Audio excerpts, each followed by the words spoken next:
ka maging congresswoman, pwede ka maglakad dyan, pending your appeal. Which, by the way, pag in-overturn yan, regalo yan ni Martin Romualdez kay Franz Castro. Yes, Ma'am Maharlika. You're raising your hand.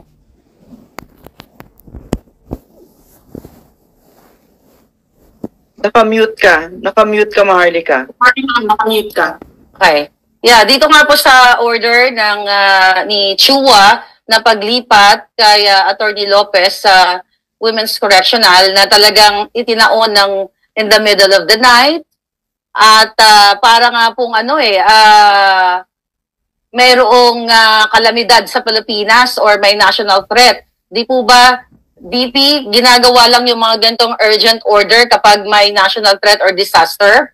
Which is, kapag meron nga pong disaster sa ating bayan o may mga kalamidad, hindi po umaaksyon ang ating bangag na presidente. At maraming salamat po sa pagmura ninyo dahil talagang it's really music to our ears na ilalabas ng taong bayan yung galit ko, galit naming lahat.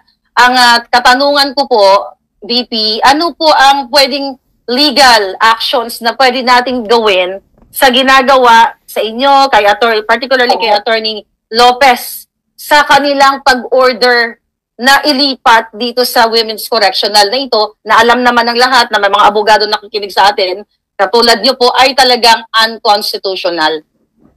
Oh yes, ma'am. Kanina, pumunta sa akin yung Sergeant at Arms doon sa office ni Congressman Pulong Duterte. That was 6 p.m. Sabi niya sa akin, sabihin mo 5 p.m. Sinabihan pa niya ako magsinungaling. That was 6 p.m. Okay? At that time, walang order. So between, sabihin na natin 15 minutes siya doon, 6:15 hanggang 12 midnight, nakapag-gawa siya ng report, nakapag-meeting ang committee. Nasaan yung meeting? Pakita niyo sa akin yung minutes. Pakita niyo sa akin. Sabihin niyo, Zoom. Kahit hindi nyo ma-determine ang quorum sa Zoom, sige, sabihin natin tama yung Zoom. Nasaan ang picture ng Zoom ninyo? Nasaan ang minutes ng meeting ninyo? Nasaan ang pirma ng committee secretary sa minutes ng meeting ninyo? Para kayo lalabas kung sakali. Para kayo mag-issue ng order between 6:15, 12 midnight. Yan yung sinasabi ni Atty. Lopez. Walang batas ang Pilipinas ngayon. Wala na. Bastusan siya. Tapos nagagalit sila. Sinasabi nila, spoiled brat ako. Ang problema ninyo, hindi nyo ma-prove ang pagiging spoiled brat ko. Dahil hindi ako nagbago. Simula nung ako ay bata hanggang ngayon. Hindi ako nagbago. Ni walang isang tao makapagsabi doon sa Davao City na spoiled brat ako. Sabihin niyo, corrupt ako? Ako ba yung may bribery case sa mga Supreme Court justices na hindi nahihiya? Wala akong corruption case. Sinasabi ninyo nawawala ang pera dahil may notice of disallowance. Ano ba ibig sabihin ng notice of disallowance doon? Ano ba sinasabi niya? Kulang yung mga papel ninyo. Kasalanan ko ba yan? Galing sa field ang papel. Hindi naman ako ang gumagawa ng papel eh. So ibig sabihin, kasalanan ko kapag yung nag-uusap doon sa kalayo-layong barangay sa Samar, gumagawa sila ng papel na mali, sinasabi ng COA, tapos ako yung nagnakaw ng pera? Yung ina ninyo? Alam mo, ma'am, nagmumura talaga ako na tao. Kaso hindi lang ako nagmumura talaga in public. Dahil ang mga bata nakikinig sa akin. Napapansin ko yan. When I talk, children listen. That is the reason why I don't cuss in public. But it doesn't mean hindi ako marunong at hindi ako nagmumura.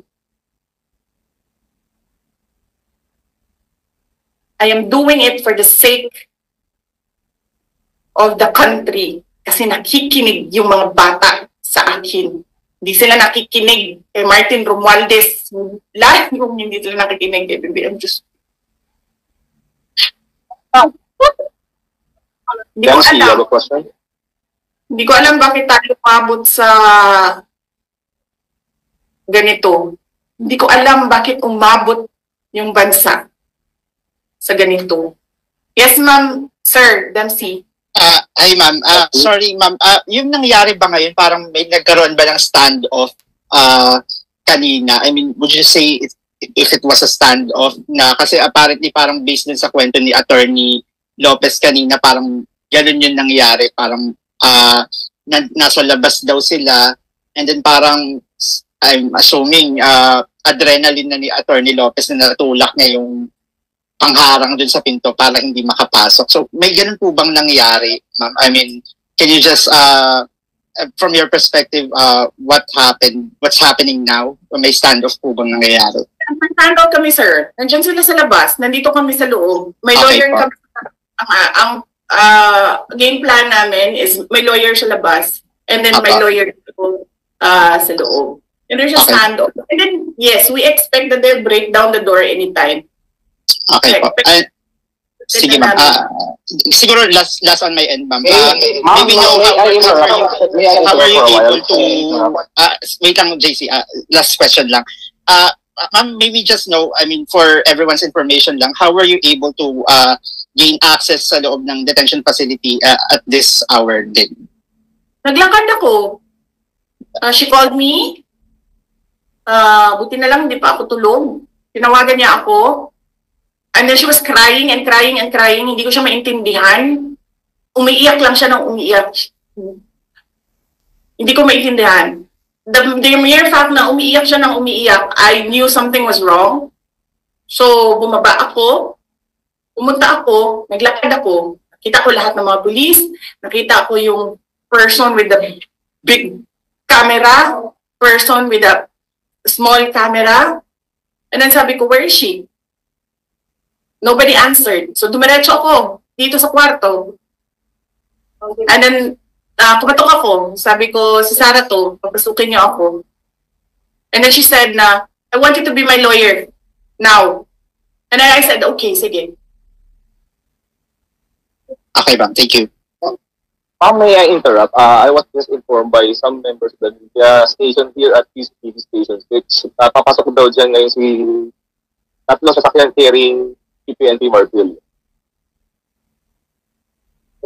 Loob ng detention facility. Ito na nga, panahon na talabas. Yes. Alam nyo, the police can only implement legal orders. Sabihin nyo sa amin, mga congressman, sabihin nyo sa amin, paano naging legal order yan? Hindi nyo nga sinulat that you have the permission to conduct a meeting. Wala nga kayong opisina ngayon. Paano kayo nakagawa ng order from 6:15 to midnight? Sino nagre-respeto kay Marbil ngayon? Yung mismong mga pulis niya, hindi siya nire-respeto dahil sinungaling siyang tao. Yes, Ma'am Lorraine, you're raising your hand. Ma'am, Vice President, good evening. Sorry, Mama. Sorry. Yeah. Sorry. Yes, Yung ma'am. doktor, yung ambulance, ayaw nila papasukin. Si Marbil, who has nothing to do with this thing here ngayon, papasukin nila. Oh, yan ang tanong namin. Saan ang batas dito? Batas ni Martin Romualdez lang lagi? Yes, Ma'am Lorraine. Yes. VP, actually, hindi naman bago ito, no? Ang SMNI, kahit ako personally, alam mo yon, we've been on the receiving end of the lawlessness and the impunity of this government. Wala silang pakialam sa batas na. That much is very clear. But what's worrisome is that it's stepping up. Paggrabe ng paggrabe. Kasi kami doon, biro mo kahit ikaw, inaano ka nila, no? Binabangga ka na nila ngayon. And then what's worse now, when I was in detention kasi VP, it wasn't like that, no? Hindi kami ginaganyan. There was no, I didn't feel that they could just suddenly enter my room or anything like that. But now watching Attorney Zuleika, it really breaks my heart, no? And it's worrisome because ano ang tsansa namin ng mga ordinaryong mamamayan kapag ka ikaw, no, kasama mo si Attorney Zuleika ngayon. Ano ang tsansa namin ngayon sa pang-aabuso ng gobyernong ito kung ikaw mismo, 32 million Filipinos voted for you, pero wala silang takot. So yung impunity na yan, it's stepping up and stepping up and stepping up. So I only wanted to bring that up, Ma'am VP, because I don't think it will be beyond them to be carrying you out physically, and then it will get worse, diba? And to put things in perspective again, this happened a long time ago with a father, no? This is a repeat. I'm a martial law baby, so hindi naman ito bago yung nakikita natin ngayon. But the good thing there is to complete the whole story is alam natin kung ano gagawin natin dito. 'Di ba? Nagawa natin, napasipa natin ng isang hindi matino na pangulo. Pero ngayon, yung tanong ko dito, my first concern now is it's stepping up. The impunity, the brazenness, the lawlessness from the legislators themselves, the abuse and the arrogance when it comes to power, no? That's the concern. Kung ikaw ginaganyan kanila, paano pa yung iba? Wala na kayong papupuntahan, ma'am. Yan lang ang sabi ko. I'm sorry, ma'am. Can I just excuse myself? Kasi sumusuko siya.